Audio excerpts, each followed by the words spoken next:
Hi there, I'm James Appice, and this is Coffee and a Case Note.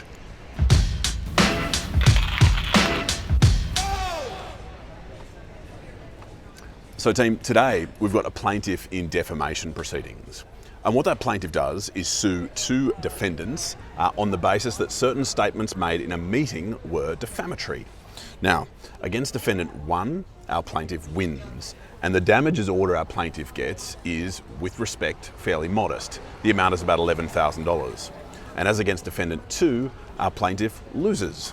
Okay, so then there's a dispute about legal costs. So if we turn to defendant two first, and just before we do that, can I remind you of this idea that costs follow the event? So in litigation, we can say quite loosely and broadly that if you win, quote, quote, if you get what you're after, or if you defend against someone else's claim, then the position is that it's likely that person who lost, quote, quote, is going to pay your costs because you won, quote, quote, to put it in broad brush strokes like that. Now, what is suggested is that that is costs following the event. The event was I won, and so the legal costs rest with me and against you because that was the event. That's what happened. Okay, sorry about the glare. I'm not handling it well, but that's because I'm mainly an inside creature, so I apologise for that. So,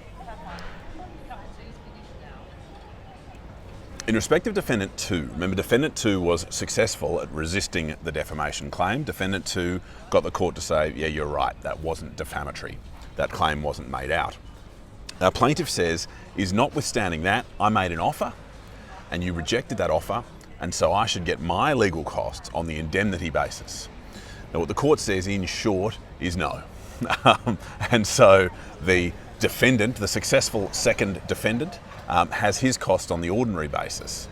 But that second successful defendant says, no, I don't want them just on the ordinary basis. I want them on the more generous indemnity basis because I also made an offer that the plaintiff rejected. Now, the nature of that offer was an offer made by the solicitors who were acting for both defendants at the same time.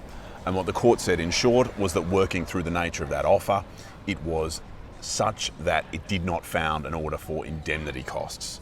So what happens with defendant two is that defendant two gets his costs paid by the plaintiff because the defendant two won and the plaintiff, as against defendant two, lost. So now let's turn to defendant one. So remember the plaintiff was successful against defendant one?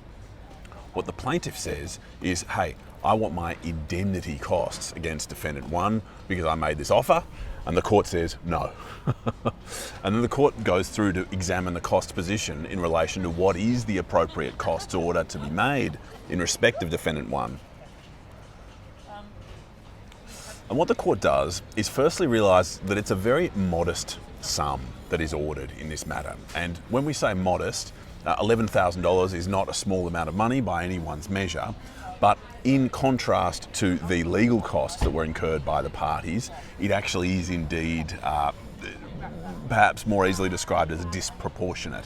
And so what the court says is, yes, there's some disproportionate costs. What the court says is that some of those costs were in relation to chasing defendant two, and we don't want defendant one to have to pay the costs in relation to defendant two. So what we're going to do, because it's modest and because we want to protect defendant one from having to pay the costs in relation to defendant two, is we're going to quarantine off some of those costs. And the court, in going through that quarantining exercise, if you'll forgive me for using something of a buzzword, says, all right, unsuccessful defendant one, what you have to do is pay the successful plaintiff's costs, but only 2/3 of them.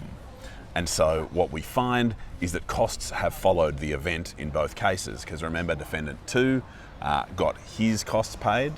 Remember defendant one had to pay the plaintiff's costs, but those costs were reduced slightly because of the modest sum of the damages claim and in order to protect defendant one from having to pay the costs relating to the defendant two claim. And in closing, what the court said was the size of the damages claim in this matter left it open to ask the question, was it really worth the powder and shot? Was it really worth incurring these substantial legal costs in relation to what's quite a small claim? And that's a rhetorical question that I'll leave open to you, and I look forward to joining you again soon for another coffee and another case note. Cheers.